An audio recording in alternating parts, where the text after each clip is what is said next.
The rain came down in relentless sheets, turning the hotel's neon sign into a bleeding blur of red and blue against the night. The building loomed at the end of the street, 3 stories of brick, weathered and sagging, its windows mostly dark. Ethan Cole, investigative journalist, pulled his coat tighter as he approached. His shoes splashed through shallow puddles. The town's whispers had brought him here, a hotel with a room that had been locked, untouched, for 2 decades. No one checked in. No one checked out. Inside, the lobby smelled of dust and faded perfume. The wallpaper peeled in long curls, and a single chandelier swayed slightly, though no draft was felt. The receptionist, a thin woman in her 60s with pale eyes and lipstick the color of dried roses, looked up from behind a heavy oak desk. "Checking in?" she asked, voice low, almost like she was trying not to be overheard. "Yeah," Ethan replied, sliding a form across. "One night. Preferably something on the 2nd floor." Her eyes flickered, just for a moment. Then she smiled, showing too many teeth. "2nd floor is quiet. I'll give you room 205. Ethan took the brass key. It was cold. Too cold. The hallway upstairs stretched long and narrow, lined with faded green carpet that muffled his steps. Faint music, maybe a gramophone, drifted from somewhere deep in the building, though he couldn't tell from which direction. As Ethan passed room 205, he kept walking.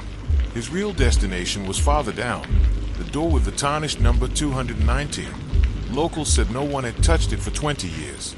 The brass number was dull, the wood warped, and the keyhole, though dust-choked, seemed to pulse with the faintest draft. From inside, he heard a tap. Slow, deliberate. He tried the knob. Locked. That night, Ethan explored instead of sleeping. The hotel's corridors twisted in ways that didn't match the building's exterior. He found narrow staircases that led to locked doors, and windows that looked out on brick walls where there should have been streets. Down in the basement, past the laundry room, he discovered a filing cabinet.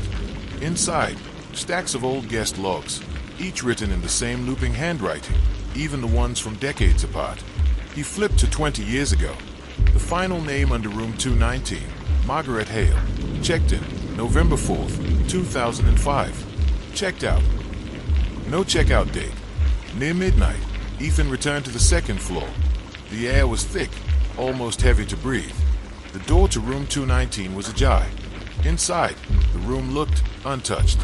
Bed made. A glass of water on the nightstand. A suitcase in the corner, leather cracked but intact. And on the bed, a dress, pale blue, neatly laid out, as if waiting for someone to put it on. Ethan stepped closer. That's when he saw the woman in the mirror. She stood behind him in reflection only. Young, beautiful, wearing the blue dress.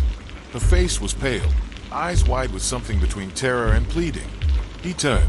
The room was empty. Downstairs, Ethan confronted the receptionist.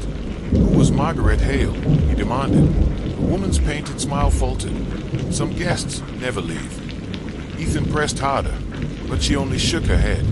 "If you value your life, Mr. Cole, you'll lock your door and leave before sunrise." Instead, Ethan went back to 219. The suitcase now sat open. Inside were clothes still smelling faintly of perfume, and a hotel bill for 2 nights, paid in full dated 20 years ago. Underneath it, a photograph, the receptionist, 20 years younger, standing beside a smiling Margaret Hale. In the background, Ethan saw something chilling. Through the window behind them was a figure, half hidden in shadow, watching. The same face he'd seen faintly in the hallway earlier that night. At 3 a.m., the tapping began again. This time, it came from inside the walls. The sound moved, faster, until it stopped at the foot of the bed. The air turned cold enough for his breath to mist. Margaret's voice, soft, trembling, came from nowhere and everywhere at once. "They kept me here. Don't let them lock the door again." The window slammed shut. The lock on the door clicked without being touched. Ethan realized he was now inside room 219, and it had claimed him. He ran to the bathroom, finding a small frosted window, pried it open. Outside was not the street, but a black void, endless and swallowing.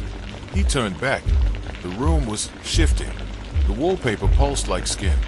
Shadows bent in unnatural angles. The door burst open. The receptionist stood there, eyes now black, the smile stretching too wide. "You shouldn't have come here, Ethan." Somehow, he made it out, stumbling through corridors that rearranged themselves until he fell into the lobby. The front doors were open, the storm raging outside. When he looked back, the hotel was dark, the neon sign gone. The building vanished. In his pocket, Ethan found the brass key to 219. Still cold, still heavy, and from somewhere distant. In the whisper of the rain, a woman's voice. "Don't let them lock the door again."